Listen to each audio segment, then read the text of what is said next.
Hammaga assalomu alaykum. Yaxshimisizlar, tuzimsizlar? Sizlarni ko'rganimdan juda ham xursandman. Avvalo kutib qo'yganim uchun ozgina uzr. Sal uzoqdan keldim o'shanga. Xo'p, bugungi suhbatimizda shu shaxsiy brend bo'yicha bo'ladi. Men o'zi har doim agar bilsangiz, marketingni ham biron bir istalgan biron bir mahsulot yoki xizmatni ishlab chiqarishdan oldin, u narsani zapus qilishdan oldin o'zi bozor o'rganish kerak-da. Hozir ham bir kichkina konsept qilaylik, ya'ni hozir o'zi men kimlarga o'z ma'lumot bermoqchiman va sizlarni bilim darajanglar, holatinglar qanaqa shu haqida bir ozgina 10 tacha odam bilan bir aniq qilaylik. Nima kutuvlar bor, nima muammolar bor, nima xohlayapti odamlar. O'shani bilaylik. Hozir agar anaqa bo'lsa, shu joy o'zida qilsak bo'ladi. Instagramga qiziqaman men ham o'sha shaxsiy brend yurg'izish. Hamma eshityapti? O'sha Instagramda o'zim yo'nalishimni topmoqchiman. Qanaqa boshlash bilmayapsiz? Yo'nalish topa olish yo'nalish bo'yicha zo'r. Har xil yo'nalishda qilib ko'rdim, endi o'zimga baribir yuragim chizayotganini topmoqchiman. Zo'r, qilaverasiz. Avvalambor assalomu alaykum. Mashhur Husaynov. Shu universitetda ma'lumotni ishlayman. Ikkinchi kurs talabasiman. Shaxsiy brend istaman, shaxsiy brend qilyapman. Ko'proq men qiynalgan narsa ideya qilishda qiynalaman. Eng dolzarb shu bo'yicha kelyapti. Zo'r, tushunarli. Assalomu alaykum. Ismim Zarnigor. Universitetda turizm yo'nalishi sirtqi talabasiman. 3-kurs. O'zimni soham o'sha event manager, ya'ni organizator hisoblanadi. Shaxsiy brend hali yaratib ko'rmaganman. Ya'ni qayerdan boshlashligini hali to'g'ri bilmayman. Tushunarli, zo'r. Yetadimi? Ismim Botir. Turizm yo'nalishini kechki ta'lim bo'yicha. Hozirda yo'q, shaxsiy brend emas. Hozirda o'rganmoqchiman endi. Endi o'rganmoqchi. Nima maqsadda o'rganmoqchisiz? Shu reklama asosida Instagramda faoliyat olmoqchiman. Daromad olish. Tushunarli. Zo'r. Lekin bularga qilsak bo'ladi. Ismim Oyatullo, yoshim 18da. Turizmni kechki ta'limda o'qiyman. Birinchi kurs talabasiman. Instagramda o'zimning shaxsiy profilimni o'rnatishni xohlayman. Keyin shu shaxsiy brend bo'yicha sizdan ma'lumotlar olamiz. Siz qanaqadir muammolar bormi sizda? Oldin qilib ko'rganmisiz, qanaqadir muammo bormi? Kutuvlaringiz bormi? O'sha o'zimning shaxsiy Instagram akkauntimni yurg'izish bo'yicha ma'lumotlar kerak. Qanday yurg'izish kerak? Zo'r. Rahmat. Rahmat, tushunarli. Assalomu alaykum. Men 3-kurs moliya yo'nalishi bo'yicha o'qiyman. Men o'zimning shaxsiy brendimni yaratish uchun boshladim. Menga hozir faqat bir ideya va o'zimda qanaqa qobiliyat borligini o'rganmoqchiman. Ya'ni o'zimni topmoqchiman. Yo'nalishim bo'yicha. Tushundim. Zo'r. Assalomu alaykum. Ismim Xadija. Men shu yerda universitetda 302-moliya fakultetida o'qiyman. Asosan Instagramni qanaqa yurg'izish, nimalarga e'tibor berishni bilmoqchiman. Tushunarli, zo'r.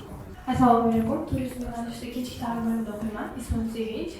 Hozirgi kunda shaxsiy brend rivojlantirishni xohlayman. O'zim Facebook ishlayman, Startup pochtada. Pochta Facebook hisoblanaman. O'zimni Instagramimni shaxsiy brend qilib, o'zimni Facebookni ta'minlamoqchiman. Tushunarli.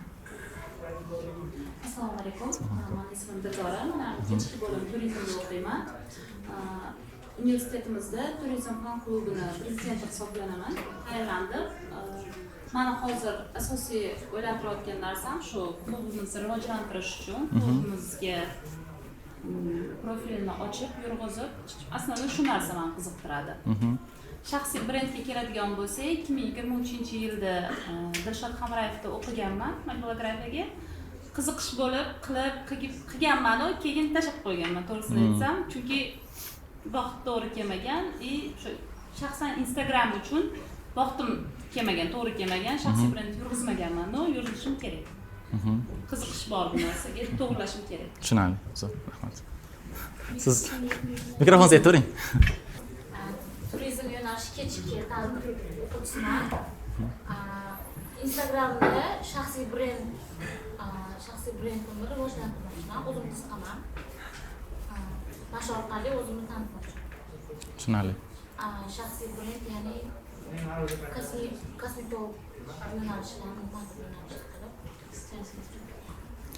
Tushunarli, zo'r. Umumiy holatda tushunib oldim. O'zi qanaqa daraja, qanaqa savollar bo'ladi, katta ehtimol. Tushunib oldim. Xo'p, zo'r. Xo'p, unda hozir men bu yerda o'z mana ham prezentatsiyam bor-da. Bu yerda biz ba'zi bir anaqa umumiy mavzular bor. Umumiy mavzularga mana shu prezentatsiyamiz ma'lumot olamiz. Undan keyin xudo xohlasa savol javob qilishimiz mumkin yana. Maxsus savol, xullas qarang, hozir mana ko'pchilik Instagram bo'yicha savol bor ekanda, men bundan bir yilcha oldin o'tgan yil aniq bitta narsa qildim. Ya'ni o'zim Instagramda 10 kunda 10 mingta obunachi yig'ib turib, bu narsani qanaqa qilganimni ko'rsatib bergandim-da. Hammasini ko'rsatganman. 14 ta ichida videolar bor. Har kuni 10 kun davomida nima qilganman, qanaqa 10 kunda 10 mingta obunachi yig'moqchi bo'lganman va 10 kunda 13 mingta obunachi yiqqanman.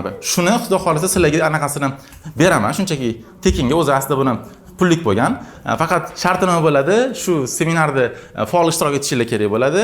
Savol javob qilamiz va bugungi seminardan qanaqadir zo'r insight olsanglar, Instagramga qo'yib meni atnika qilib qo'ysanglar, men shularni hammasiga beraman shu narsani. Bugungi seminarda sizlar bilan juda ham ko'p mavzular bo'yicha gaplashamiz. Ya'ni shaxsiy brend o'zi nimaga kerak bo'ladi, noldan blok boshlash, barcha qo'rquvlarni yo'qotish, 2 oyda 10 mingta obunachi yig'ish bepul yo'llari va pulli yo'llarini ko'rib chiqamiz va men o'zim qanaqa qilib 7 oyda noldan 100 mingta obunachiga erishganim va Instagram orqali hozirgacha sotuvlar qilganim, mijozimizda 15 kunda 40 mingta obunachi yiqqanimiz va million prosmotrli reelslar, hokazolar bo'yicha bugun qiziqarli, foydali ma'lumotlarni xudo xohlasa olasiz. Tanishamiz. Agar tanishib oladigan bo'lsak, men o'zim ismim Malik Farruh.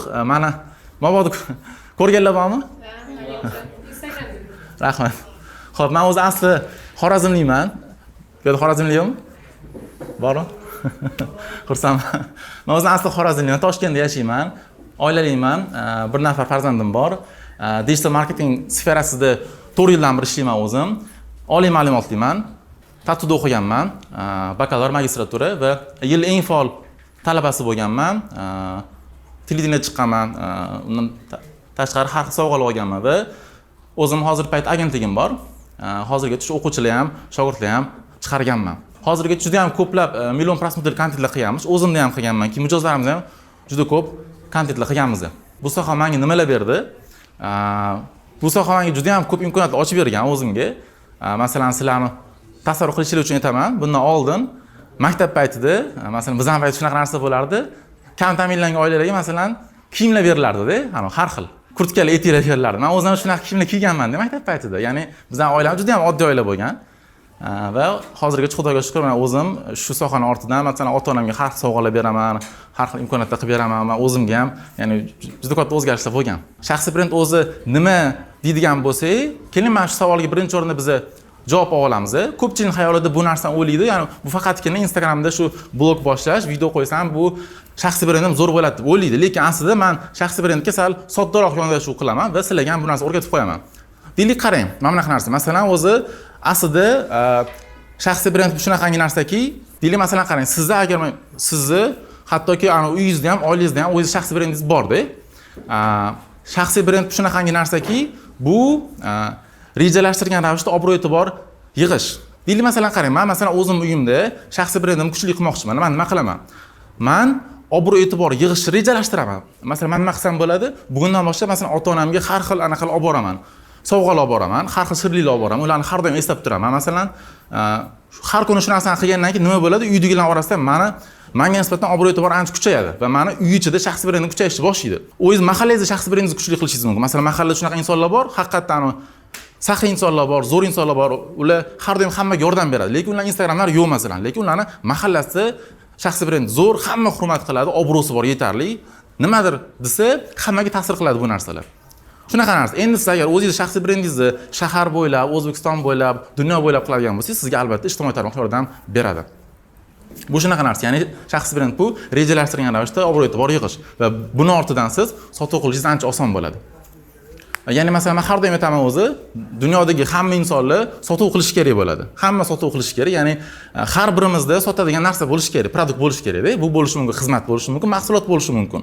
Masalan, menda ham nimadir xizmatim, mahsulotim bor. Bularda ham bo'lishi kerak mahsuloti, bularda ham bo'lishi kerak. Hammada mana shu o'tirgan hammani o'zini mahsuloti yoki xizmati bo'lishi shart va biz bir-birimizga sotuvlar qilishimiz kerak. Men masalan bularni mahsulotini sotib olaman, bular sizdan oladi, siz bulardan olasiz-da. Hamma bir-biridan sotib olish kerak. Endi mana shu narsa haqiqatan ham zo'r ishlash uchun siz agar shaxsiy brendingiz bo'lsa, bu narsa juda zo'r ishlaydi. Masalan, qaraymiz, oddiy misol, mahallangizda bitta inson bor-da, haqiqat obro'li, hamma hurmat qiladi, juda ham anaqasi hamma anaqasi bor. Zo'r obro'si bor-da. Agar o'sha inson nimadir sotuv qiladigan bo'lsa, hammaga reklama qiladigan bo'lsa, mahallada hamma undan sotib olishi mumkin, chunki uning obro'si bor. agar siz obro'yingiz bo'lmasa, ko'pchilik sizni hurmat qilmaydigan bo'lsa, katta ehtimol sotib olmaydi. Ya'ni sizni o'sha mahsulot yoki xizmatingizni sotilishi zo'r bo'lishida shaxsiy brendingiz yordam beradi. Hozir masalan juda ham ko'pchilik Instagram bo'yicha savollar berdi. Xo'p, o'zi aslida Instagram orqali pul ishlash qanaqa yo'llari bor? Xo'p, bizning oramizda Instagram orqali pul ishlaydiganlar bormi? Mish qilasiz? Bozorda men ham shu setaman. Instagram orqali obunachilar 66 ming tushdi. Zo'r. 1,5 yil davomida ishlab o'tyapman. Shuni ortidan klient kelyapti. Zo'r. Zo'r, juda ham zo'r. Da hozir Instagram orqali qilsa bo'ladi. Masalan, men o'zimni ham 2-3 ta bizneslarim bor. Meni o'zimni 99% daromadim faqat Instagramga bog'langanda, ya'ni mijozlarimiz ham faqat shundan keladi, hamma shu orqali keladi. Shunaqa, ya'ni haqiqatan Instagram orqali juda ham zo'r pul ishlasa bo'ladi. Ya'ni siz Instagram o'zidan pul ishlamaysiz, Instagram orqali pul ishlaysiz-da. Xo'p, mana masalan qarang. Deylik masalan, bu yerda bir nechta yo'llar bor. Birinchi yo'li o'zingizning xizmatingiz yoki mahsulotingizni sotish orqali. Bu aytgandek, sizda mahsulot bor, o'shani Instagram orqali sotasiz. Ikkinchi yo'li biznes egalarining Instagram sahifasini yuritib berishingiz mumkin. Masalan, men o'zim bunisini ham qilaman, bunisini ham qilaman. Uchinchisi shu ikkalasini ham birgalikda qilishingiz mumkin. Endi bulardan boshqa yo'llari ham bor, lekin men o'zim tavsiya qiladigan va zo'r pul ishlasa bo'ladigan mana shu yo'llarida. Bulardan boshqa yo'llar qanaqa? Masalan, siz o'zingiz blogingizni zo'r rivojlantirasiz, qanaqadir model bo'lib berishingiz mumkin, face bo'lishingiz mumkin yoki reklamalar qilishingiz mumkin-da. Endi bular anaqani. Masalan, agar siz reklama orqali qilmoqchi bo'lsangiz, tez bo'lmaydi bu narsa. Siz birinchi yaxshilab rivojlantirasiz, masalan, 100 ming obunachiga chiqasiz, keyin reklamalar bo'lishi mumkin. Shu tomonlari bor. Lekin bularda siz birdaniga qilsangiz bo'ladi. Sizga qaysi biri bo'lsa. Xo'p, mana mana shu yerda o'tirganlar o'zi nima rejalari bor? Qanaqadir shu Instagram bo'yicha rejalari bormi? Kimda bor nimadir sotuv qilishmi yoki o'sha biznes egalarini shaxsiy brendini rivojlantirib berish bo'yicha o'rganib boshlamoqchi. Zo'r. Instagramga yuritib birinchi obunachi yig'ib, Aha. Zo'r. Yana kimda bor qanaqa reja bormi shu bo'yicha? Yoki bu xizmatni sotish. Turistik firma orqali xizmat ko'rsatish. Zo'r. Instagram orqali o'zingiz xizmatchi yoki mahsulotni sotmoqchi bo'lsangiz, sizga aniq farqini ko'rsatib bermoqchiman-da. Masalan, bizda mana ikki xil anaqa bor. Bittasi mana bu santexnikda, masalan, oyiga 1000 dollar topadi. Masalan, men bu santexnik oyiga 10 ming topadi. Qanaqa bu Instagram ishlatadi? Nima uchun siz mana qarang. Bundan keyingi o'tkazib bering. Men anaqadan so'radim. ChatGPT dan mana hozirgi paytda Instagramda O'zbekistonda foydalanuvchilar soni nechta desam aytib beryapti. 8 million oshiq ekan. Bularning masalan ayollar 37%, erkaklar 60% ekan. Endi men unga savol berdim. Shu O'zbekistonda santexnika xizmatiga qiziqishi mumkin bo'lgan insonlarning soni nechta desam aytib beryapti. Taxminan deyapti 87 mingta deyapti. Ya'ni 87 mingtacha odam shu santexnika xizmatiga qiziqishi mumkin deyapti-da. Xo'p, endi bundan keyingisi. Mana. Xo'p, qarang. Oddiy santexnika masalan ana qanaqa bo'ladi o'zi?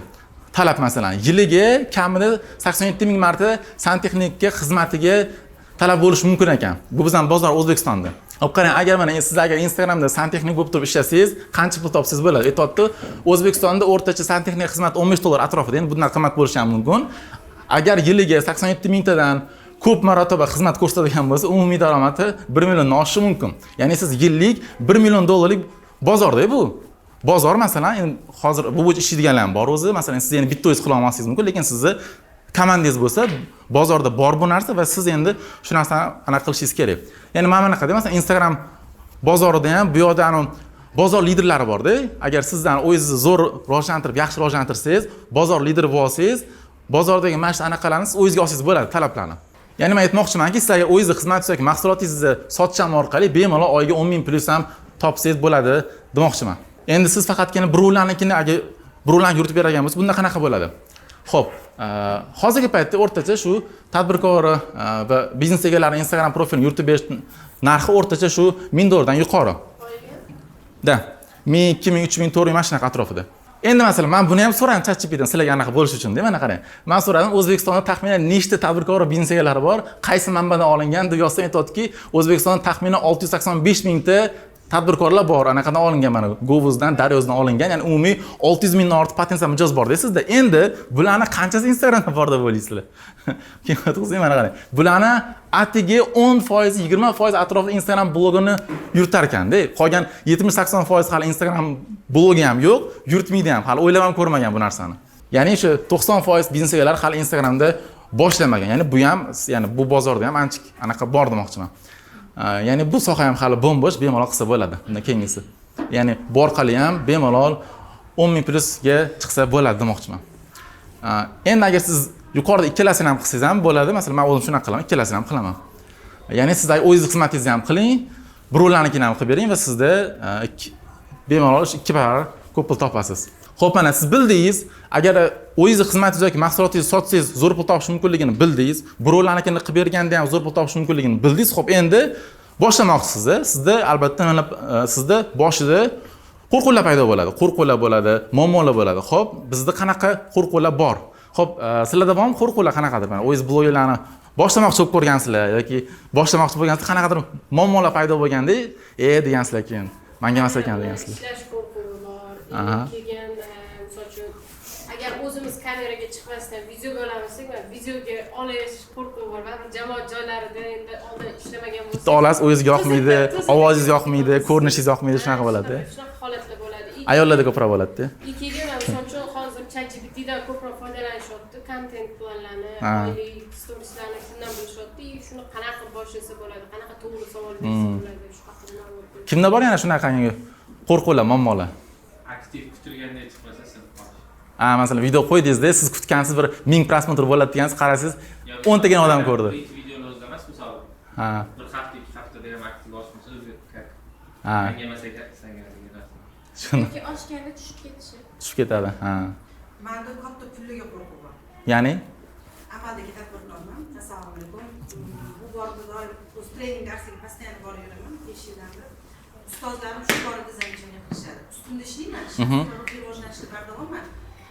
Baribir shu tomonimdan qo'rqib qilishadi. Sal shu qo'rquv yo'nalishlash kerak. qanaqa qo'rquv masalan bu? Nega $1000 foyda qilish? Ya'ni siz o'sha ko'p pul topishdan qo'rqasizmi shunda? Shu bor ekan, men bilmagandim. Nimaga qo'rqasiz? Bu orada ras ongosiga tushib, ana ras ko'pda deydi, nima qildik? Hali ishlash kerak ekan. Qiziq. Tushunarli. Xo'p. Endi masalan hozir bu yerda endi o'sha ko'pchilikda bo'lishi mumkin bo'lgan anaqalarni yozdim. Eng ommaviy qo'rquvlarni yozdim-da. Xo'p, keyingisi masalan shu kameradan qo'rqaman deydiganlar juda ko'pchilik aytadi bu narsani. O'zim klientlarim ham, boshqalar ham kamerani yoqsa gapira olmay qoladi, dovdirab qoladi.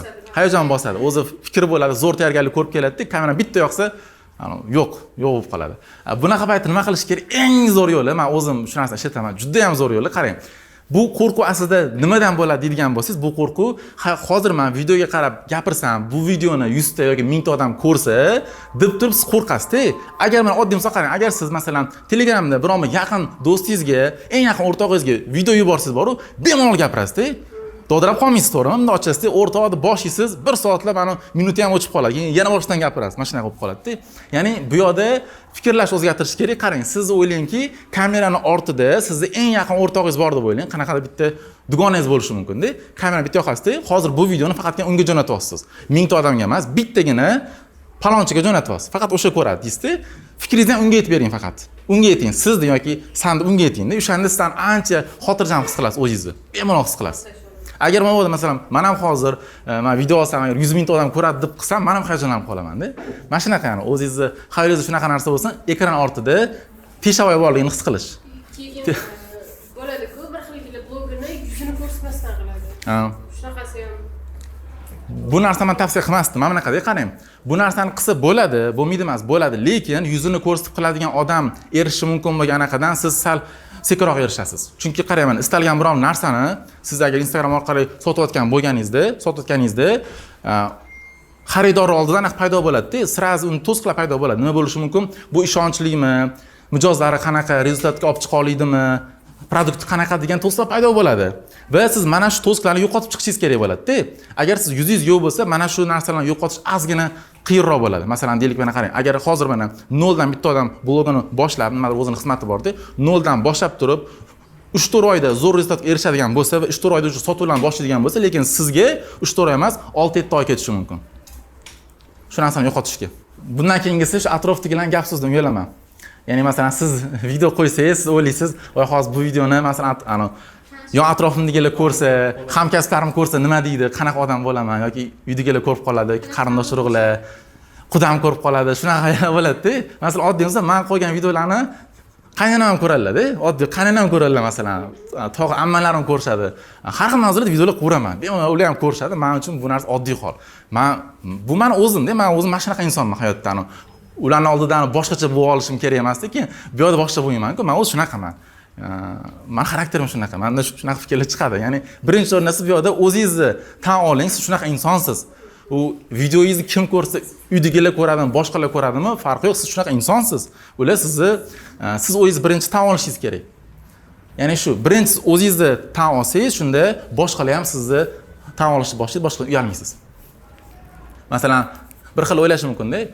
Bolalar o'ylaydi masalan, hozir o'zim Instagram boshlaydigan bo'lsam, ertaga choyxonada bolalar ko'rsa gapiradi deb o'ylaydi-da. Mayli gapiraversa, masalan, menda ham bosh shunaqa bo'lganda, anaqaga sinfdoshlar bilan yig'ilsa, "Sana bloger bo'lib ketdingmi, boshladingmi, yo bu yoqda" shunaqa gapirishardi rosa.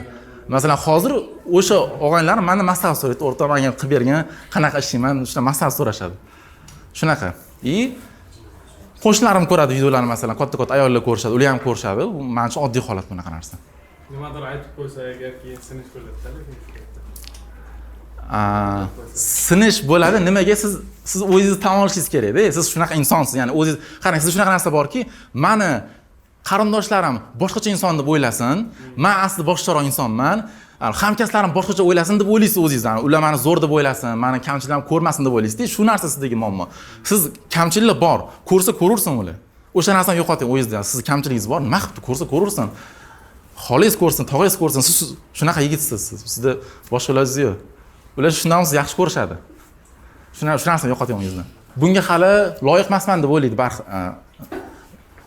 bir xillar. Ya'ni ular o'ylashadiki, bu yerda mendan ham zo'rlar bor, shuncha zo'r insonlar bor, shuncha bilim kuchlar bor, menga nima bor Instagramda deb o'ylashadi. Qarang, bitta gap aytaman sizga. Bitta jurnalda bitta anaqani kuchuk rasmi bor-da, masalan, bitta kuchuk rasmi bor-da, shu jurnal shu kuchuk anaqani oldida o'tiribdi, kompyuter oldida o'tiribdi-da. Va pastiga yozilgan: internetda hech kim seni kuchuk ekaningni bilmaydi deb yozib qo'yilgan. Endi qarang, bundan biza xulosa chiqarsak bo'ladi, ikkita xulosa chiqarsak bo'ladi. Birinchi xulosa: agar siz ijtimoiy tarmoqda o'zingizni yaxshi ko'rsata olsangiz, o'sha hamma videolaringizni, rasmlaringizni, postlaringizni chiroyli upakovka qilib yuritadigan bo'lsangiz boru, boshqalarga ham xuddi ana shu rasmdagi kabi siz kuchuk bo'lib ko'rinmaysiz. Siz haqiqatda inson bo'lib ko'rinasiz. Ya'ni siz haqiqatda professional bo'lib ko'rinasiz. Bu ijtimoiy tarmoqlar anaqasi nima deydi? Shunaqa anaqasi bor o'zi. Hammada masalan agar liboy bitta anaqa, mana yo'q biznesni ham agar yo'q biznesni ham Instagramda chiroyli upakovka qilib qo'yinsa bor, bu yerda anaqa o'ylaydi odamlar, bu zo'r biznes ekan deb o'ylaydi-da. Shunaqa narsa bor-da. Ya'ni sizda ham mana sizning kamchilik bor, to'g'ri, hali 20 yillik anaqa emas, 20 yillik mutaxassis emassizda, lekin bu yerdagilar o'ylashadi, bu inson mutaxassis ekan deb o'ylaydi. Mutaxassis ekan bu inson, bu mutaxassis bo'lmasa Instagramga chiqmasdi, bu ma'lumotlarni bermasdi deb o'ylaydi-da. Ya'ni bu sizga yutuq demoqchiman. Bu yutuq sizga. Odamlar shunaqa deb o'ylaydi. Siz ular bu mutaxassis emas ekan deb o'ylamaydi. 90% mana shunaqa o'ylashadi. Endi buni yomon tomoni ham bor. Yomon tomoni ham bor. Endi qarang, yomon tomoni nima? Siz shunaqa deb o'ylab o'tirgan paytingizda, masalan, siz 10 yillik ekspertsiz-da sohada. Bu yerda 2 yil, 3 yillik sizdan keyin sohaga kirganlar chiqyapti, o'zini zo'r ko'rsatyapti, upakovka qilib, zo'r kontentlar qilyapti-da. Ular bozor ular egallashyapti. Bozor lideri bo'lyapti-da, ular qolib ketyapsiz bu yerda. Bu bitta yomon tomoni. Ya'ni bitta yaxshi tomoni o'zingizga, yomon tomoni o'sha. Bozorda siz raqobatchilaringiz, siz egallashingiz kerak bo'lgan bozor egallashyapti. Siz topishingiz kerak bo'lgan pulni ular topishyapti.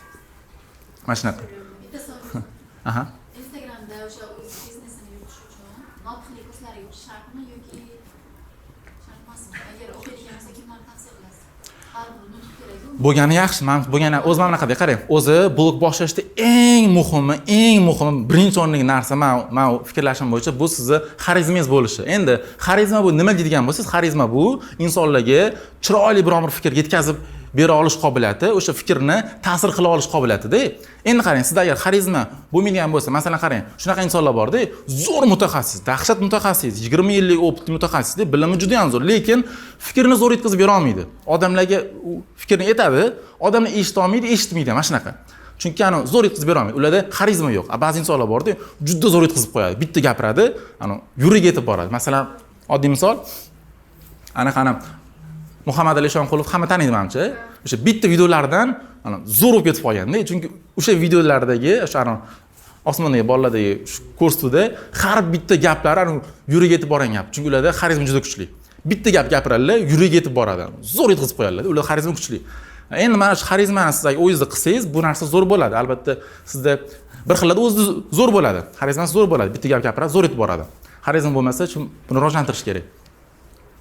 Endi men to'g'risi men hali notiqlik bo'yicha faqatgina Najot Nur akani kursida o'qiganman ozgina, uni ham to'liq o'qimaganman to'g'risi. Men chunki oldindan shunaqalar borib yurardim, mana seminarlarga maktab paytlarim qilib yurardim. Lekin ana qilaman, tavsiya qilaman. Bo'lgani yaxshi baribir. Bo'lgani yaxshi lekin. Bizda endi keyingisi blog boshlashga motivatsiya yo'q. Ya'ni o'zi aslida sizda motivatsiya qachon bo'lmasligi mumkin? Aniq bitta maqsad bo'lmasligi mumkin. Masalan, mana o'zim maqsadlarim bor. Blogim bo'yicha chunki meni bizneslarim hammasi mashinaga bog'langan-da. Menda motivatsiya tushib ketib qolish mumkin emas. Chunki bu yerda menda aniq reja bor, aniq shundan pul topishim kerak. Mana shunaqa narsa. Sizda ham aniq bitta reja qo'yishingiz kerak. Blogingiz bo'yicha masalan keyingi 3 oyda nima qilaman, keyingi 3 oyda nima sotaman, nima sotuv qilaman, kim bilan ishni hammasini aniq reja qo'ya olmasangiz, bo'lmasa bo'lmaydi. Shundan bo'ladi motivatsiya yo'qligi. Endi shu qanaqa yuritish bilmayapman. Bu holatda hozirgi payt juda ham ko'p anaqalar YouTube'da ham bor kurslar masalan, agar bizani shu o'zbek tilida bo'lmaydigan bo'lsa, rus tilida bor kurslar masalan. Ko'proq o'qishingiz kerak, ustoz bo'lsa ancha yaxshi. Xo'p, yana aytmoqchimanki, hozir boshlash ayni vaqti. Sotuv voronkasi. Bu narsani biladiganlar bormi? Bor-a? Da. Xo'p. Bu yerda men oldin qanaqadir vebinarga, seminarga ishtirok etganlar yo'qmi boda? Ishtirok etganmisiz? Yo'q, men o'zimnikida.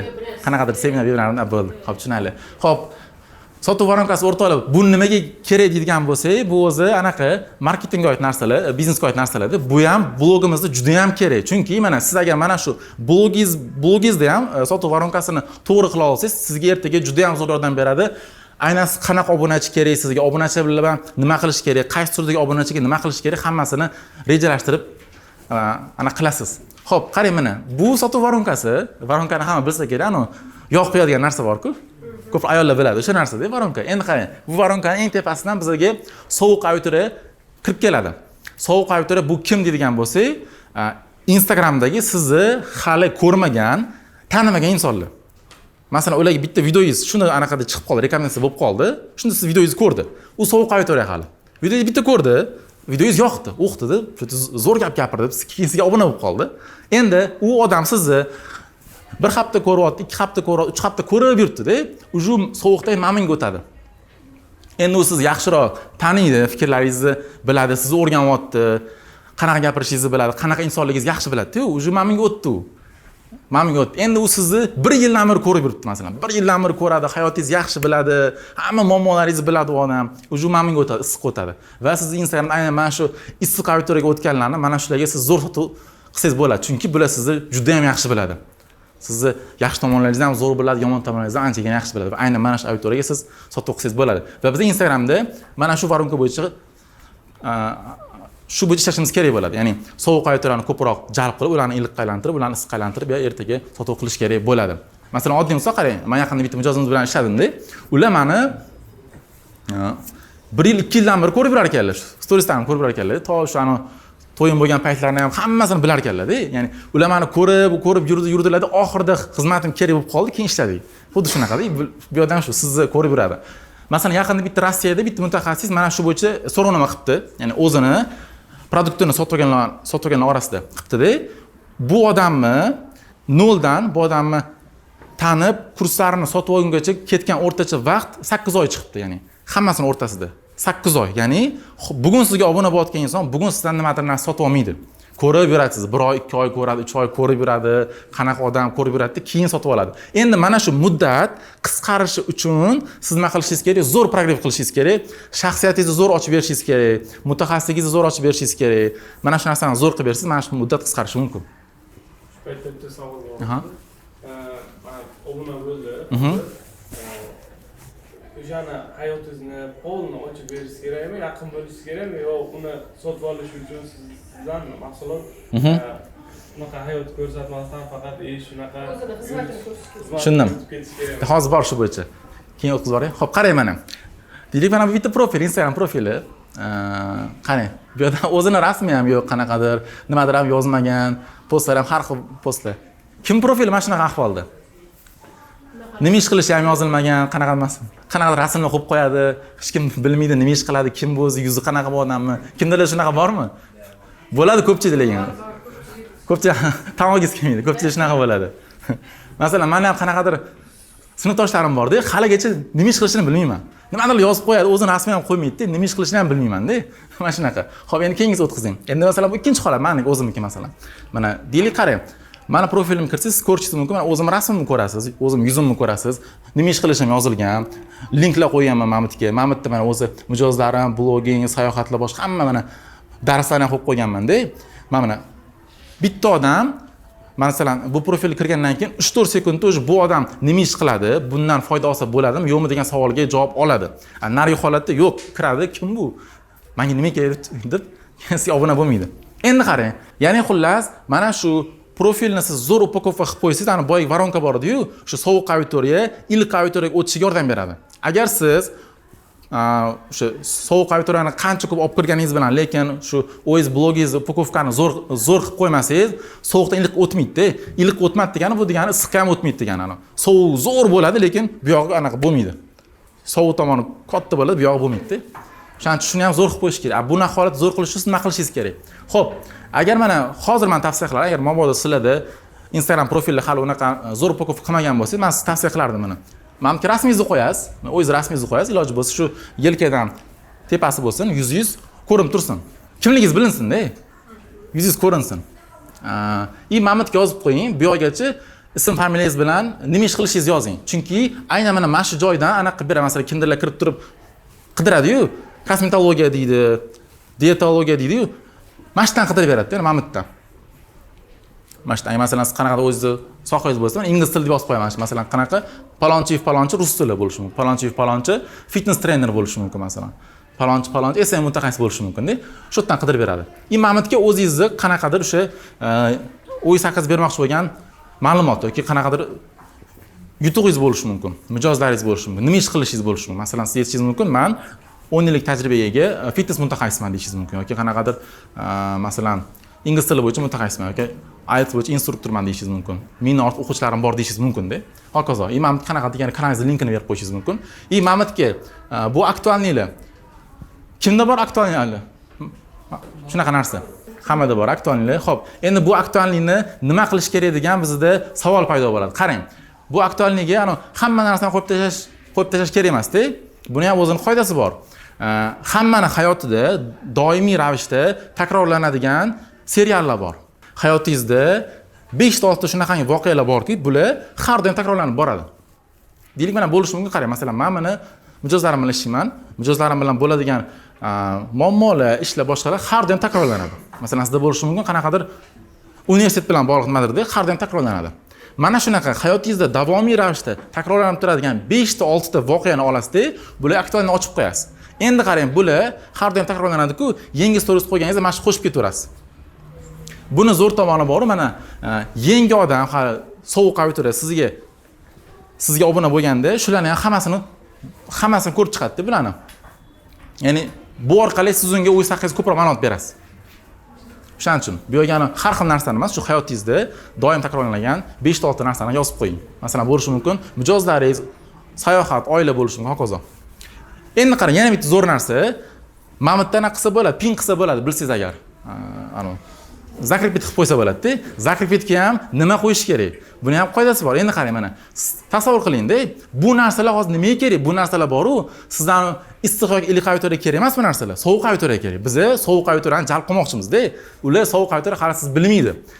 Mana shularni ham, mana zakripitlarni ham sovuq auditoriyani jalb qilish uchun qilinadi. Qanaqa? O'zingiz haqingizda qanaqadir bittani zo'r кейsingiz bor yoki siz haqingizdagi bir muvaffaqiyatli narsa bor. O'shani qo'yib qo'ying bu yoqqa.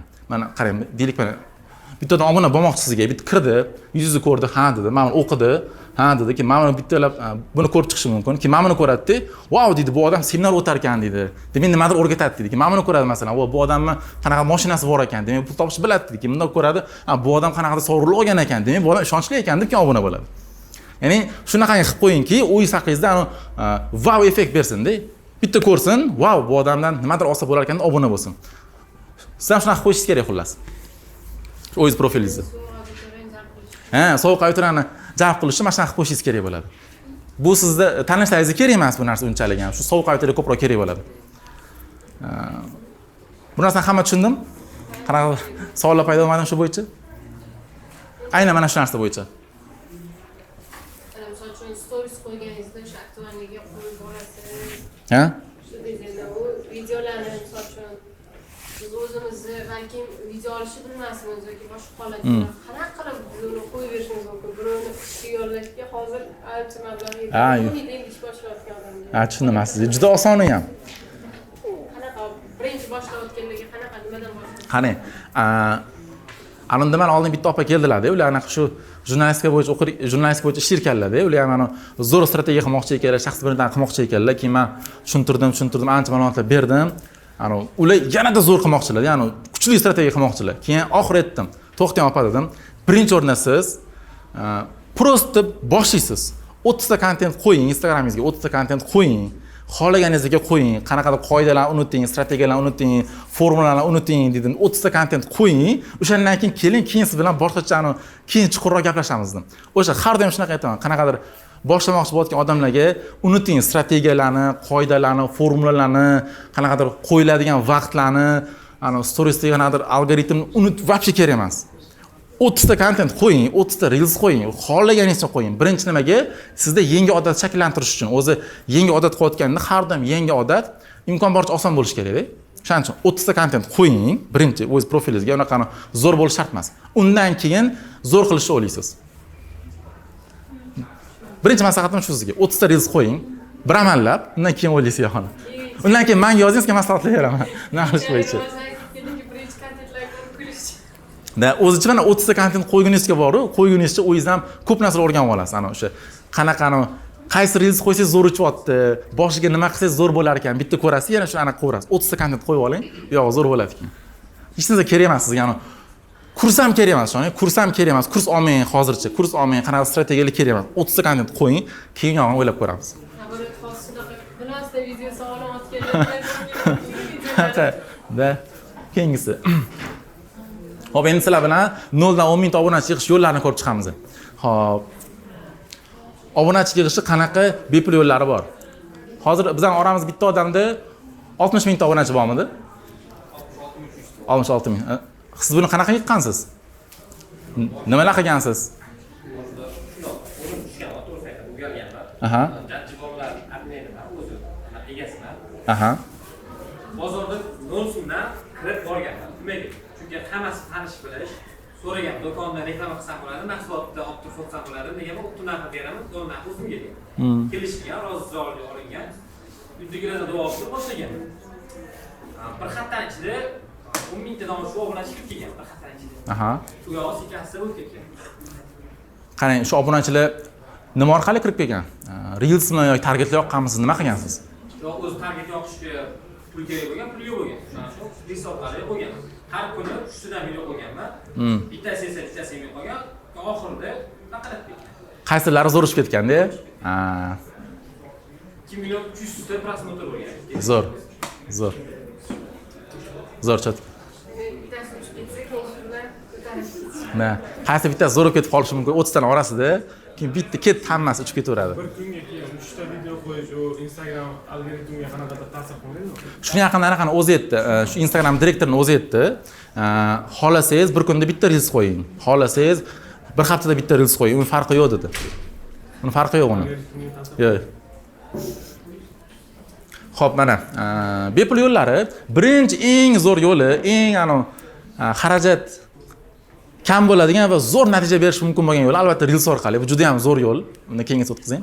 Xo'p, o'zi bizga reelsdan o'zi nima kerak degan savol. Bizga reelsdan eng ko'p ikkita narsa kerak. Birinchisi yuqori axbat kerak, ya'ni yuqori axbat degani masalan 100 ming prosmotr bo'lishi, million prosmotr bo'lishi, mana shu narsa kerak. Ikkinchisi yangi auditoriya kerak. Ya'ni faqatgina zo'r prosmotr emas, balki bizga obunachilar ham kerak bo'ladi. Mana shu ikkalasiga urg'u berishimiz kerak. Xo'p, endi mana shu ikkalasi bo'lishi uchun biz nima qilamiz? Reelsdagi konversiyalar o'rtacha mana shu 0 va 1% atrofida. Deylik, masalan, mana bugun siz bitta video qo'ydingiz, videongiz million prosmotr bo'ldi. O'shani sizga 1% gacha bo'lgani sizga obuna bo'ladi. Masalan, million prosmotr bo'lsa, millionni 1% 10 ming bo'ladi. Sizga 10 mingtagacha bo'lgan auditoriya obuna bo'lishi mumkin. Bu har doim bo'ladigan narsa bu. Ya'ni 100 ming prosmotr bo'lsa ham mashq qilishda anaqa bo'ladi, million bo'lsa ham shu bo'ladi, 100 million bo'lsa ham ko'pincha shunaqa bo'ladi. Ya'ni 0 dan 1% gacha. Deylik masalan, men videoyim bor mana. 1.4 million bo'lgan. Masalan, bundan mengacha 14 ming yaqin anaqa bo'lgan. 10 ming 14 ming atrofida obuna bo'lgan. Ya'ni har doim ishlaydigan narsa bu. Hop, endi xo'p, biza million prosmotrli reels qilish uchun nima qilishimiz kerak ekan? Bizga eng muhim narsa mana shu 3 tasiga e'tibor berishimiz kerak. Bu narsani Instagram direktorim o'zi ham aytgan. Birinchi o'rindagi eng zo'r narsa shu sizda share'lar soni ko'p bo'lishi. Ya'ni video qo'yasizda, videoingizni ko'pchilik share qilish kerak, ulashish kerak bir-biriga. Do'stiga borish kerak, ammasiga, tog'asiga, xolasiga, hammaga yuborib tashlash kerak. Va siz shunga qarab video qo'yishingiz kerak. Ya'ni video qo'yayotganingizda shu narsani o'ylang. Xo'p, mana shu videoni hozir ko'rgandan keyin kimga yuborish mumkin deb o'ylaysiz o'zingiz. Buni videoni ko'rgandan keyin hozir kimga yuborish mumkin? Do'stigami, boshqasigami? yoki shu narsa kerak bo'lgan qanaqadir tanishiga. O'shaning uchun siz ham videoni shunaqa share bo'ladigan qilib qilishingiz kerak. Ya'ni kimdirlarga anaqa bo'lish kerak-da. Kimdirlarga tegib ketadigan bo'lishi mumkin. Shunaqa video bo'lsa, share ko'p bo'ladi va zo'r bo'ladi. Undan keyingiz muhokamali bo'lish, ya'ni videoingizni ko'rgandan keyin odam nimadir qilib o'zini fikrini bildirib ketish kerak. Voy, to'xta, bu noto'g'ri yoki to'g'ri deb fikrini bildirib ketish kerak. Va uchinchisi sujet bo'lish, ya'ni videoingizda sujet bu nima? Qanaqadir odam ushlab turadigan bir voqea. Masalan bo'lishi mumkin. Qara, men hozir aytaman-da, men hozir $100 yoqib yuboraman deb tursam-da, bu odam masalan ko'rib turadi, qani yoqarmikin ko'rib turadi. Mana shu narsa sujet bo'ladi, ya'ni oxirigacha olib borish kerak, nimadir qilib. Kuchli sujet bo'lsa, zo'r albatta. Xo'p, masalan endi qarang. Mana shu 3 ta videoyimda ham o'sha narsaga amal qilganman, masalan. Reels uchun ideyalar qayerdan olinadi? Agar mana sizda reels qilmoqchisiz, lekin sizda anaqa ideyalar yo'qmi? Eng zo'r yo'llari mana. Birinchi yo'l o'zingiz ideya qilasiz. Endi bu sal qiyinroq, chunki siz bu uchun kreativroq bo'lishingiz kerak. Agar mabodo buni qila olmasangiz, eng dahshat, eng zo'r yo'li mana bu. Raqobatchidan o'g'irlash kerak. Ya'ni o'g'irlash degani ilhomlanish. Masalan, siz kosmetologsizsiz, nima ideya qilishni bilmayapsizmi? Shunda Instagramga kirib kosmetolog deb yozing-da. Uni videolarini, zo'r prosmotr bo'lgan videolari bor-ku, million bo'lgan. O'sha oling, ideyasini olasiz-da, sal o'zgartirasiz. Masalan, qani oddiy misol, siz kosmetologsiz, deylik video qo'ygan qanaqadir. Masalan, qanaqa yuz ugrilaridan nimadir bo'lish bo'yicha qarasangiz, video million prosmotr bo'lganda, o'sha mavzuni oling, sal o'zgartiring. Masalan, sal o'zgartiring. Qanaqa qilib uy sharoitida ugrillardan qutulish mumkin deb masalan. Shunaqa qilib, любой sohada qilsa bo'ladi bu narsani. Bu juda ham zo'r ishlaydi. Agar boshqa birovda zo'r ko'rilgan video bo'lsa, katta ehtimol ham zo'r ko'riladi. Haqiqatda ishlaydigan narsa bu. Juda zo'r ishlaydi bu. Bu narsani sinab ko'ring. Keyingisi sun'iy intellektdan ham foydalansangiz bo'ladi. Hozir ham juda zo'r bo'lyapti bu va bozor analizi, ya'ni buni qanaqa boshqa sizni mavzungiz bo'lgan YouTube videolarini ko'ring, Instagramda ko'ring-da, ularning kommentlarini o'qib chiqing. Ko'pchilik o'zi so'ragan bo'ladi. Shu mavzu bo'yicha nima deysiz? Shu mavzu bo'yicha video qiling degan bo'ladi-da. Xo'p, endi Reels uchun ssenariy yozishda nima qilish kerak?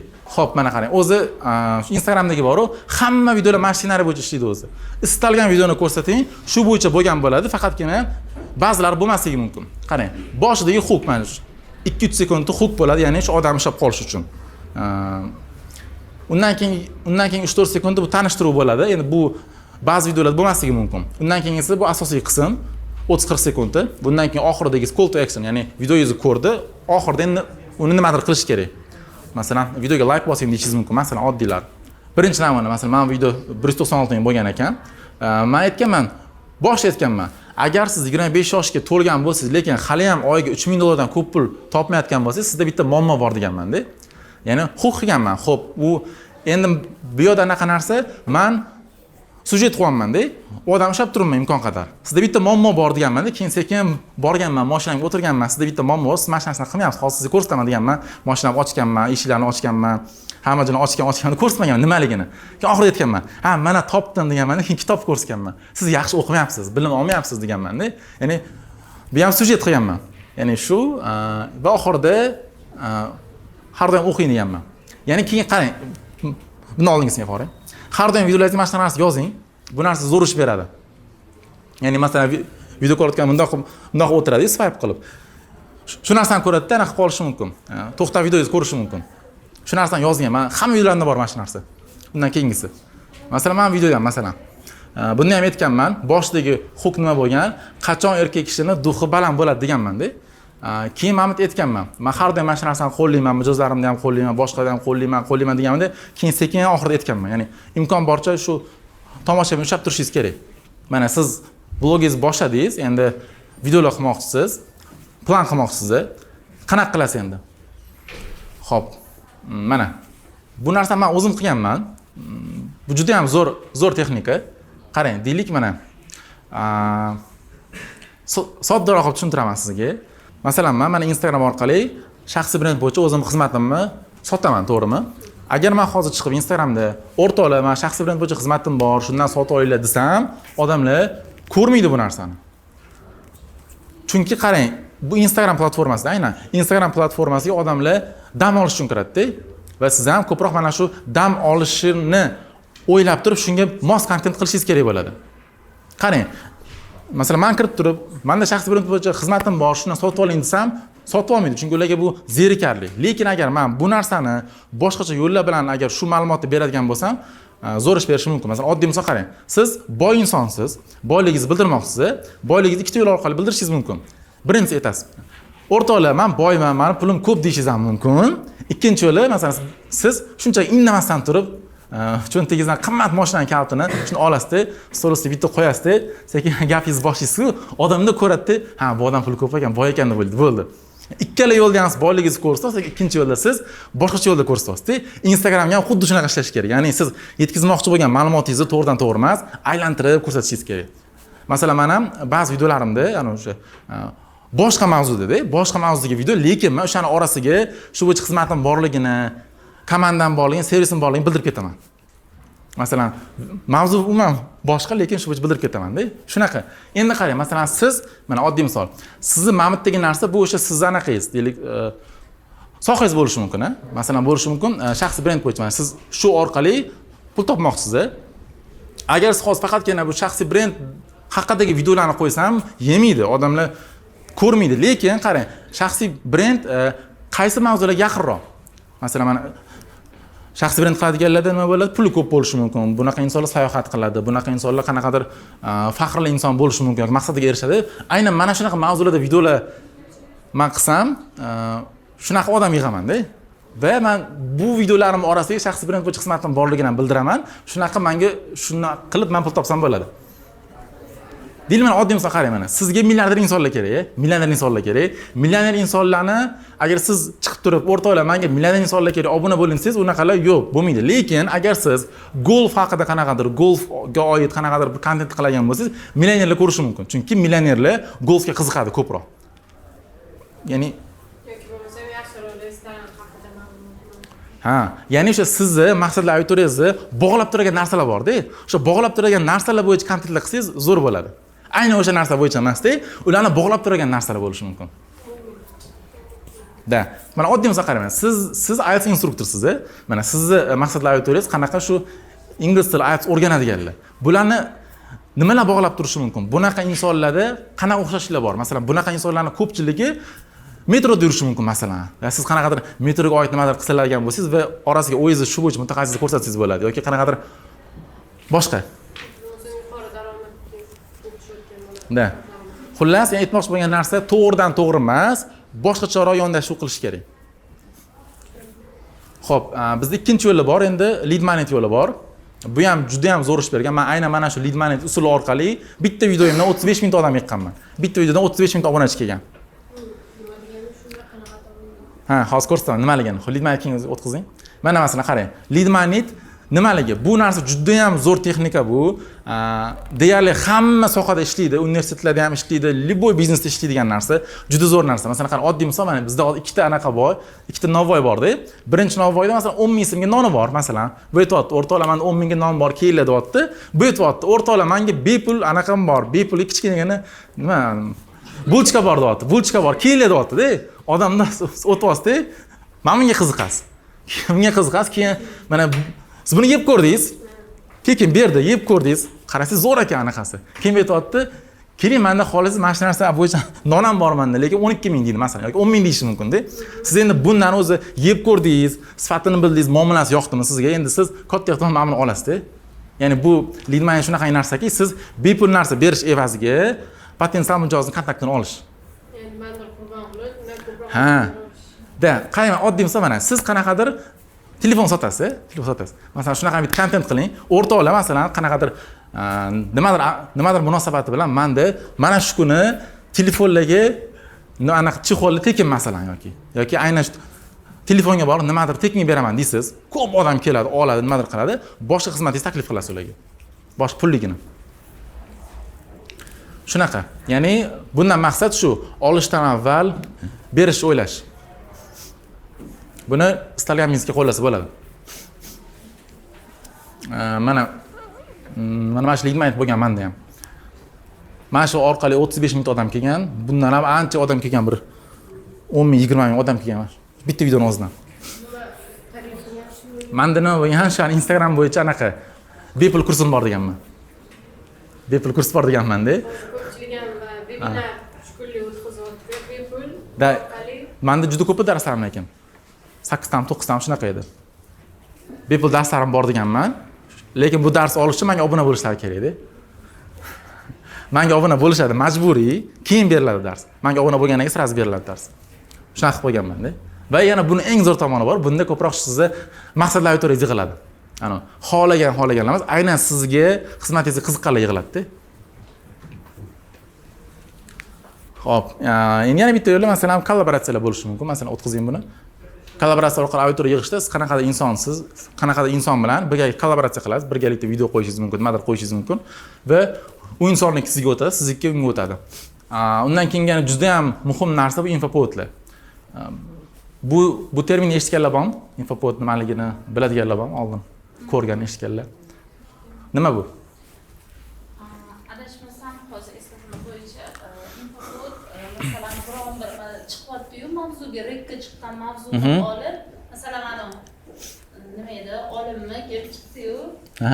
Nimani chimodan ishdami, akasiga opasiman, opasiga ukasiman, nima o'shani ham o'sha rekka chiqqan narsani olib to'g'rilab olishadi-da, o'shani infopoet derlar adashmasam.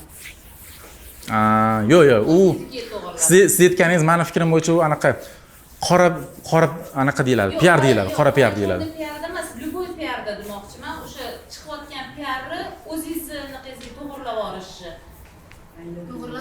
To'g'rilab qilishingiz o'shani aytadi. Da, hozir mana PR bo'yicha gap ochildi. Shu yerda mana bunga aniqlik kiritib ketamiz. Qarang, o'zi reklama bilan PR nima farqi bor deydigan bo'lsangiz, qarang. Masalan, men chiqyapman, aytyapman, masalan, o'rtoqlar, mana shu bo'yicha xizmatim bor, keling mendan olib qoling desam, bu reklama bo'ladi. Lekin agar men hozir xonadan chiqib ketsam-da, keyin sizlar men haqimda gaplashib o'tirsanglar, bular bir o'rtoqlar, mana shu Farruxning shunaqa xizmati bor ekan, keyin bular aytadilar, nimadir ekan sizga aytsa, bu narsa PR deyiladi. Ya'ni odamlar haqingizda gapirishi PR, siz o'zingizni reklama qilishingiz bu reklama deyiladi-da. Shunaqa. Endi o'sha yolg'on narsani odamlar muhokama qilish bu endi o'sha chorniy PR-da. PR ham juda ham zo'r foydali tomonlari bor. Bu anaqadan ko'proq siyosatchilar foydalanishadi. Juda ham zo'r narsa bu, zo'r usul bu. Siz o'zingiz Instagramingizda foydalanyapsizmi? Men oxirgi paytda juda qiziqyapman. PR-ga bir ikkita loyihalar qilyapman, shu bo'yicha xudo xolasa. Undan oldin balki qilgan bo'lishim mumkin, lekin unaqa sezilarli narsa qilmaganman aynan bu bo'yicha. Qani edi? Yo'q, bundan oldingiz nima edi? Infopoetlar. Mana qarang, men infopoet hozir nimaligini oddiy ko'rsatib beraman. Deylik, mana qarang, oddiy misol, mana begona inson shu profilni ko'rdi, bu yerda hech qanaqa ma'lumot yo'q, kimligi ham yo'q, boshqa narsa ham yo'q-da. Lekin endi masalan, mana shu profilni ko'rdi, bu yerda men qanaqadir seminarlar o'tganman, meni mashinam bor, qanaqadir insonlar bilan uchrashganman, sovg'alar olganman, televizorga chiqqanlarim bor-da. Buni ko'rgan odam, ha deydi, bu odam ishonchli ekan, bu odam nimadir bera olar ekan, buni o'quvchilari bor ekan, nimadir mahsuloti bor ekan. Demak, bu bekorga qilmayapti degan narsa paydo bo'ladi-ki, men nimadir sotmoqchi bo'lsam, menga ishonadi u.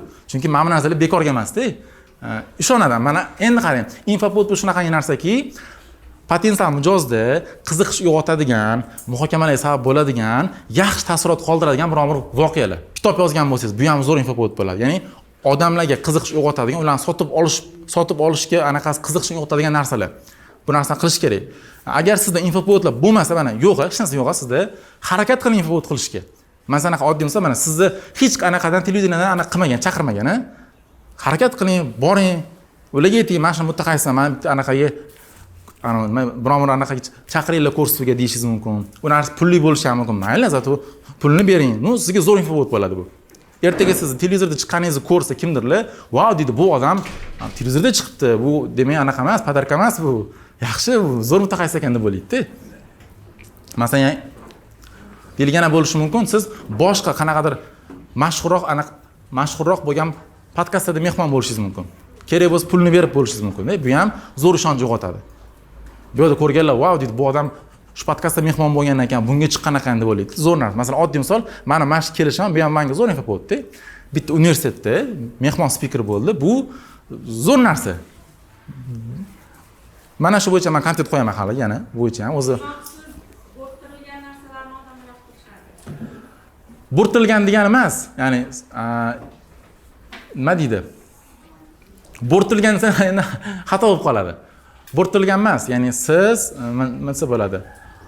Mana bunaqada qarayman, istalgan odam nimadir narsa sotib olishdan oldin uni miyasida to'siqlar paydo bo'ladi-da. Bu ishonchlimi? Qanaqa odam o'zi bu? Buni xizmatlari qanaqa, mijozlari qanaqa degan narsa paydo bo'ladi. Agar siz mana shunaqa narsa, mana shunaqa infopotlarni ko'paytirsangiz, mana shu narsa yo'qoladi. Mana oddiy misol qarang, siz qanaqadir nima bo'lishi mumkin, masalan, ayollar. Siz o'zingiz sohanggiz nima? Ha? Mahalliy nima? Mahalla yo'nalishida? Ha.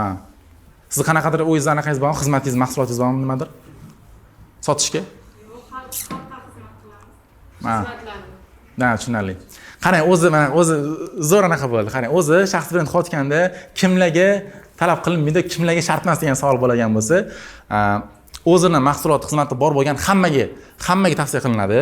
Agar siz davlatchida ishlasangiz, qanaqadir joyda ishlasangiz yoki siz o'zingizni xizmatingiz yoki mahsulotingiz bo'lmasa shart emas. Bo'lmasa qilishingiz uchun shart emas, lekin mahsulotingiz yoki xizmatingiz bo'lsa, o'zingizniki bo'lsa, qilsangiz zo'r juda ham. Shunaqa. Aha. Ular o'zlari chaqirishadi yoki to'lash kerak. Qarang. Ha, o'zi aynan mana shu narsa bo'yicha chet ellarda PR agentliklar bor-da. Masalan, siz borasiz ularga, "Meni PR qilish kerak" deysiz, ular sizni anaqalarga ko'rsatuvlarga olib boradi, jurnallarga chiqarib beradi, siz kitoblar yozdirib beradi, mana qilib beradi. Bu narsa sizga juda zo'r. Mana o'zi aslida shaxsiy brend shunaqa qilinishi kerak o'zi. Mana siz agar kuchli shaxsiy brend qilmoqchimisiz, jurnallarda chiqishingiz kerak, kitoblar yozishingiz kerak, televizorlarga chiqasiz, ko'rsatuvlarga chiqasiz, qanaqadir siyosiy joylarga borishingiz mumkin-da. Bu juda zo'r ishonch beradi sizga. Ertaga nimadir sotmoqchi bo'lsangiz, bu yerda shuncha narsangizni odamlar ko'radi-yu, bo'ldi, sizga ishonadi o'zi. Endi buni harakat qilasiz. Masalan, bo'lishi mumkin, ba'zi agar siz darajangiz zo'r bo'lgan bo'lsa, balki o'zlari chaqirishi mumkin. O'zlari chaqirmayaptimi, siz harakat qiling, boring, ular pul bering balki, shunaqa deb berishingiz mumkin. Bu narsani zo'r ish bergan narsa-da. Ya'ni bu yerda hech qanaqa yolg'on yo'q. Ya'ni siz men televizorda chiqdim deb yolg'on gapira olmaysiz, chunki siz haqiqatan chiqqan bo'lasiz. Bu zo'r narsalar. Shunchaki bu mijozlaringizga ishonch uyg'otish uchun. Bu zo'r narsalar. Hozir Instagramda emas, o'sha Telegramda ko'proq ishlayapman. Endi ochmoqchiman. Tabriklar loyiham bor. Aha. Bu mana sizga qarayman. Zo'r info bo'ldi mana. Sizga zo'r info bo'ldi qanaqa? Mashhurroq insonlarga tabrik nimadir qilib bersangiz bor-ku, u odamni ko'pchilik tanigandan keyin sizga ham zo'r narsa paydo bo'ladi. Odam o'ylaydi, "Vau" deydi. Mana shu odamga qilib bergan ekan, demak, zo'r deb o'ylaydi-da. Shunaqa. Siz xizmatingizdan foydalanishadi, ularning auditoriyasi siznikiga o'tishi mumkin. Da. Ko'pchilik taniydi. Shunaqa qilib Instagramda boshlashni bo'ladi. Da. Masalan, shuni o'zi ham bitta xizmat-da. Bu ham xizmat bitta. Bu narsa juda ham zo'r infopotlarni ko'paytirish kerak. Masalan, oddiy misol, anaqada ham Donald Trump prezident bo'lishdan oldin ham u ham zo'r infopotlar qildi-da. Anaqalarga chiqib, podkastlarga chiqdi, boshqalarga qildi. Anaqalar bo'ldi, rasa shov-shuv qilib, mana shunaqa qilindi-da. Shunaqa qilib PRlar qilish kerak. Masalan, bilan ko'paytirish kerak xullas. Uyga aytsa, sizlar uyga aytsa, o'sha bugungi anaqalar bo'yicha ma'lumot olgan bo'lsangiz, shu bloglar upakovka qilinglar-da. Qanaqadir foydali maslahat bo'lgan bo'lsa, Instagramga qo'ysanglar, mana atmetga qilib qo'ysanglar, Farruh Saletov yozib qo'ysanglar, men sizga o'zimni shu 10 kunda 13 mingta odam yiqqanim haqidagi anaqani sizga shunchaki sovg'a qilaman. Farruh Saliyev. Mahmudga yozib qo'ysangiz ham bo'lar ekan. Mahmudga yozib qo'ysangiz ham bo'lar ekan.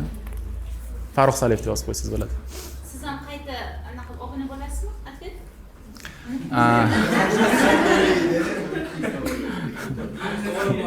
U bizga ham plyus bo'ladi. Menga foydali bo'lsa agar.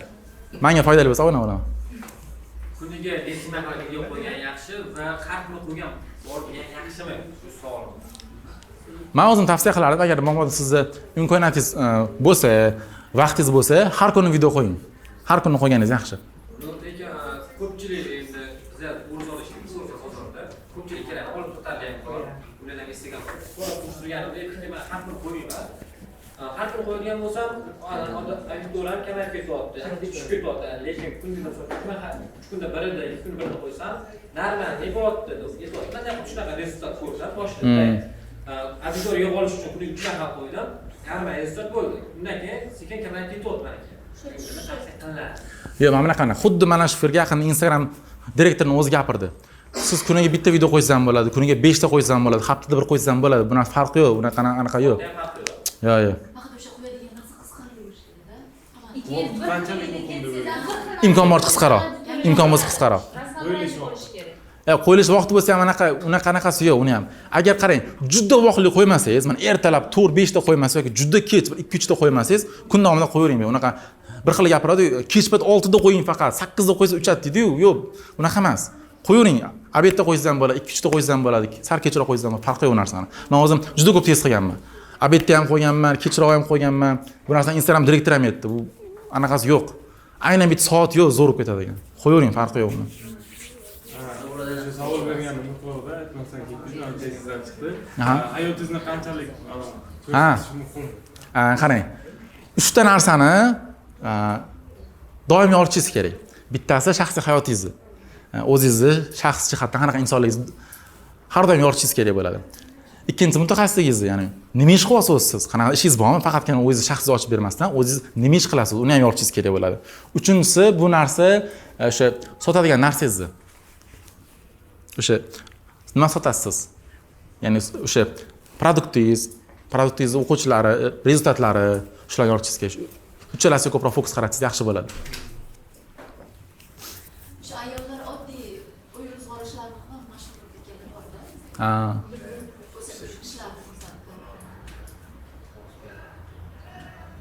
Da. IBOda qanaqa ham bog'liqda, shu strategiya bor. Masalan, strategiya o'zi nima? Endi bu yerda qanaqa bog'liq, o'sha strategiyaga bog'liqda. Masalan, siz nima kontent qo'yyapsiz, bu kontentingiz orqali qanaqa insonlar yig'iladi va ertaga bu insonlar sizdan sotib oladimi degan savol ham paydo bo'ladi.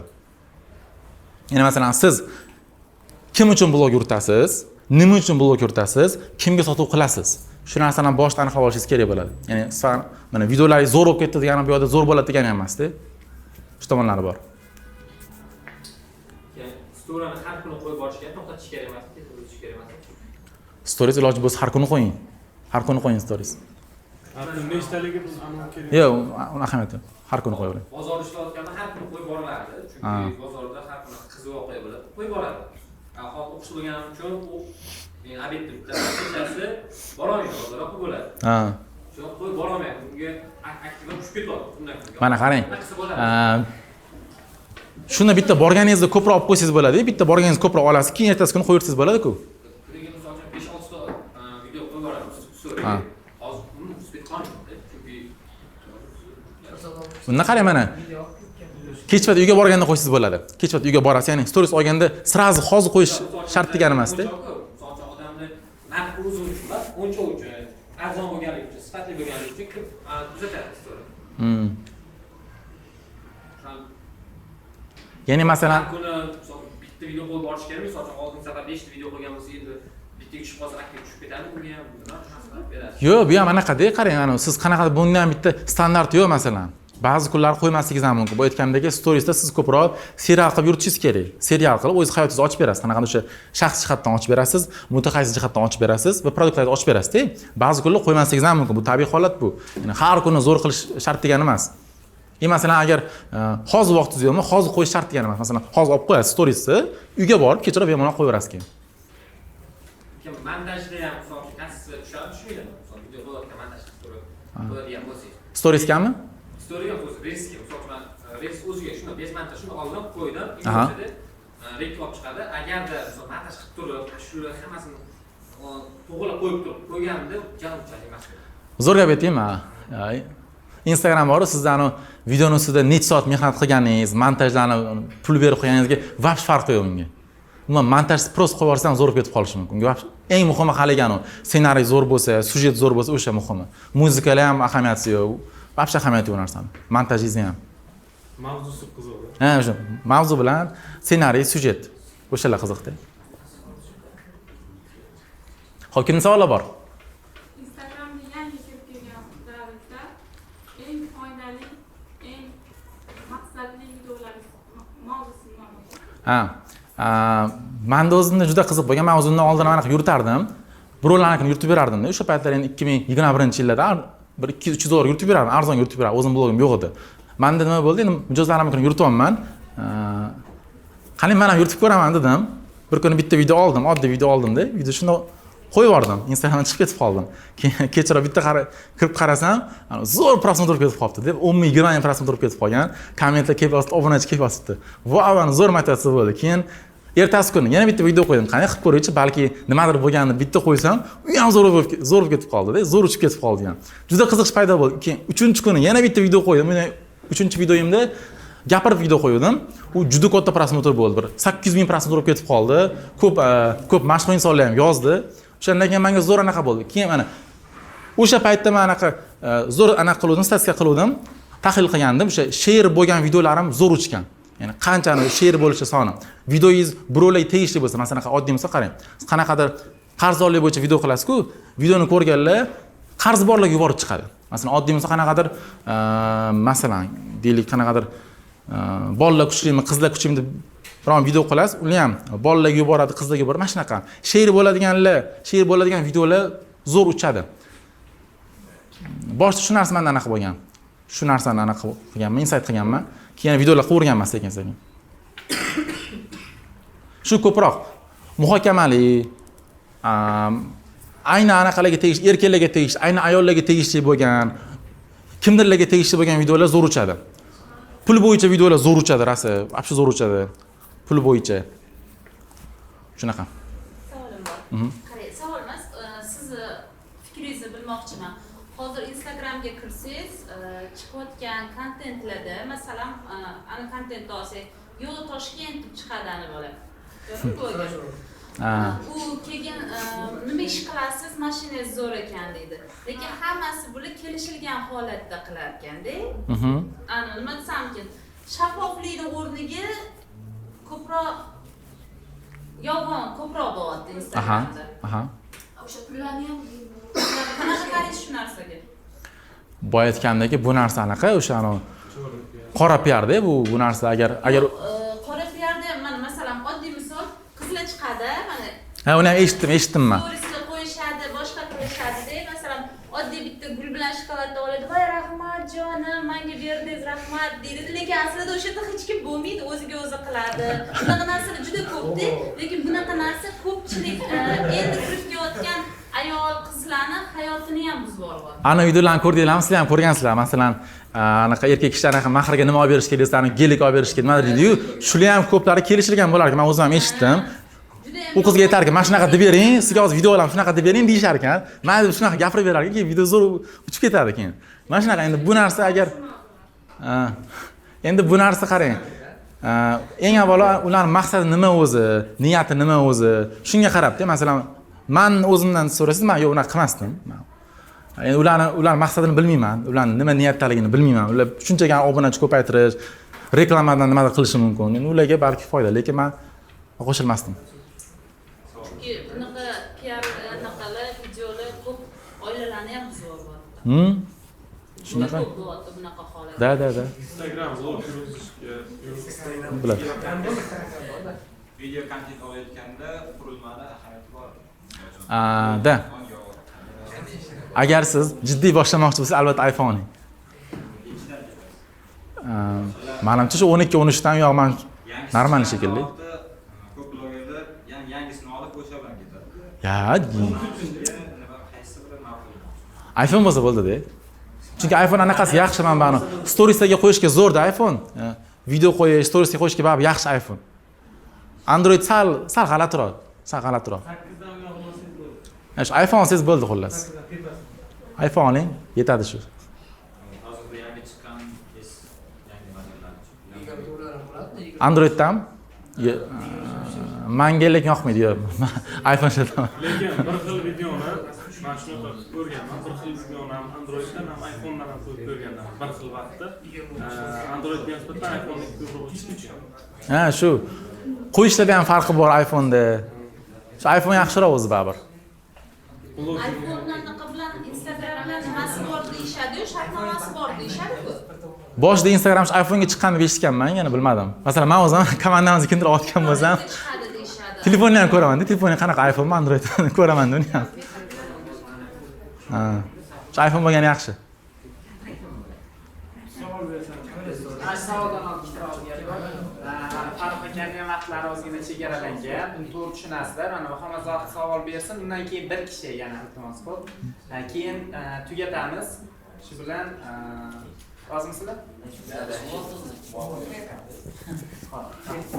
Men savolim, men o'zim video syomkada ancha yildan beri ishlayman-da. Misol uchun o'zim kontent qilib, shaxsiy brend yurgizishga bir zamanda xohish bo'ladi. Aha. Qanaqadir qo'rquv emas.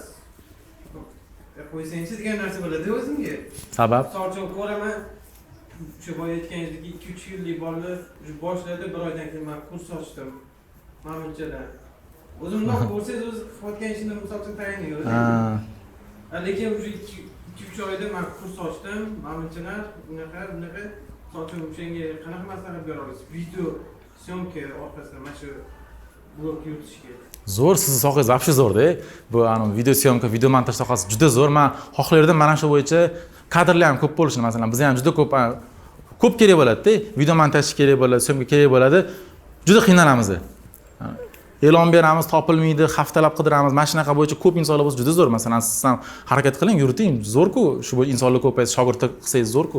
Menda o'sha farqlanib, misol uchun agar men kurs qiladigan bo'lsam, qanaqa kurs qilmoqchiman?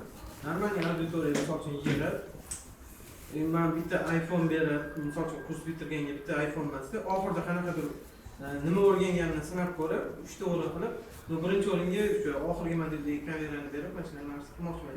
Zo'r. Qanaqadir yo'nalish kerak, uni boshlab olish uchun. Mana qarang, siz shunaqa anaqa qilingki, mana hamma inson shu narsani o'rgansin, mana hamma yigit, hamma bolalar video kamerada ishlashni o'rgansin. Bu ham hunarda, zo'r narsa bu. Shu narsani qilsangiz zo'r bo'ladi. Men zo'r. Savol bor edi. Aha. Masalan, sizda hozir Instagramda 56 ming va shunga o'xshash obunachi bor, to'g'rimi? 160 mingdan oshiqroq.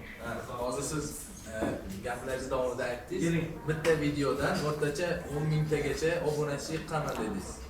Bitta videodan maksimum 35 mingta bo'lgan. O'sha narsalarni siz har kuni qilaversangiz, masalan, har kuni faqat o'xshasa, 10-20 kunda million bo'lib ketishi mumkinmi? Yoki qachondir o'xshamay ham qoladimi? Nazariy jihatdan-da bo'ladi. No, endi har kuni ham qila olmaysiz bu narsani. Ba'zida imkoniyatingiz bo'lmaydi, mehnat ketadi, vaqt ketadi. U har doim biz endi insonmiz. Qanday agar har kuni bo'lsa, har kuni qilsam mana shunaqa videolarni. Birov obunachi kelyapti, harakat qilmaysizmi boshqa ishingizni tashlab, masalan, 10 mingta obunachi hazil emas-ku.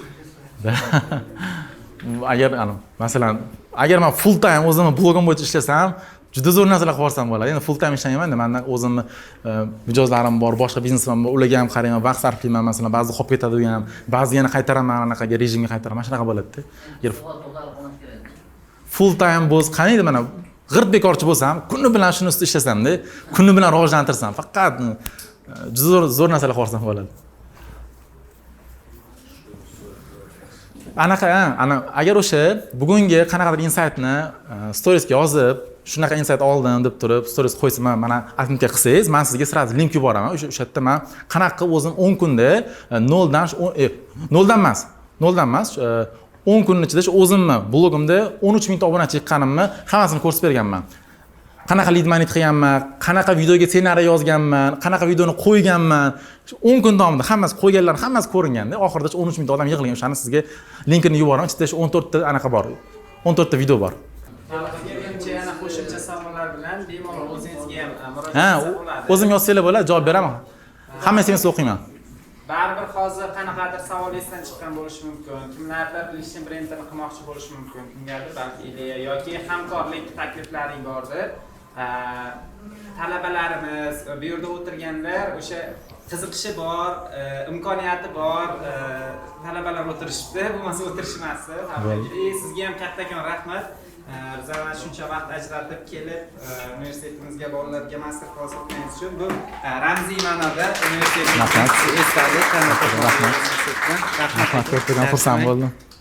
Xursandman juda ham. Qanaqa savollaring bo'lsa, menimcha haroqatga yo'q demaydi. Bemalol ijtimoiy tarmoq orqali, Instagram orqali yozsalaring. Ruxsat berasiz? Xudo xohlasa, anaqa agar qanaqadir savollar bo'lsa, bemalol yozaveringlar. O'zi qanaqa bo'ldi, foydali bo'ldi, nimadir bitta bo'lsa ham insight oldinglarmi? Shunda bitta story olsam, ha, bo'ladi. Shunda bitta story olib o'zim ham. Yo'q, shart emas. O'rtoqlar, mana bugun hozir biza universitet nomi. O'rtoqlar, mana bugun biz hozir Fan va texnologiya universitetida mehmonda bo'ldik va bizga mana oxirida sovg'alar berishdi. O'rtoqlar, bugun seminar qanaqa bo'ldi? Zo'r bo'ldi. Rahmat. Xursandman.